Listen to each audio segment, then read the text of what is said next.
A Virginia school has temporarily banned two classic books, To Kill a Mockingbird by Harper Lee and Huckleberry Finn by Mark Twain, because a parent said that her high school-age son was negatively impacted by the racial slurs contained in the books. The parent, whose son is biracial, said that her concerns are, quote, not even just a black and white thing, saying, I keep hearing this is a classic, this is a classic. I understand this is a literature classic, but at some point I feel that children will not or do not truly get the classic part, the literature part, which I'm not disputing. This is great literature, but there are so many racial slurs in there and defensive wording that you can't get past that. And she said that her son was reading Huckleberry Finn for a high school assignment and couldn't get past a certain page because the N-word appeared 7 times in it.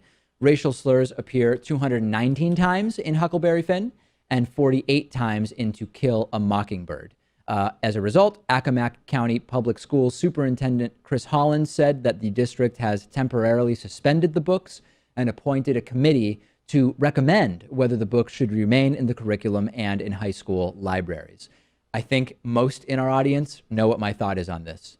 This is absolutely terrible. I recall reading books in school that contained the N-word and other racial slurs, certainly in 4th grade when I was 9 to 10 years old, but maybe even earlier. We're talking about a high school here.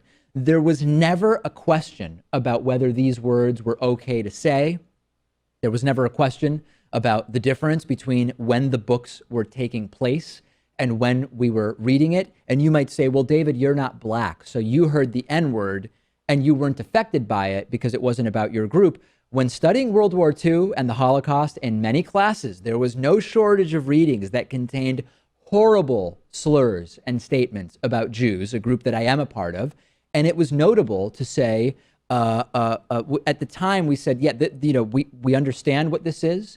We aren't going to cancel these readings because that would be a disservice to the students. We're going to talk about the fact that these are horrible things to say. And banning books doesn't work out well, neither does burning them, by the way. I am completely against this decision, Pat. Yeah, and it's also important to point out that the themes of these books are against racism, against slavery, and the characters use the N-word and other racial slurs in order to elicit a certain response against them. That's the whole point. And this mother saying that the books accept that language just isn't true. I absolutely agree with you. And I want to mention something else. In particular, in this particular case, you've got a lot of right-wingers saying, oh, this is left-wing, trigger warning, safe space, politically correct nonsense, and this is a problem of the left.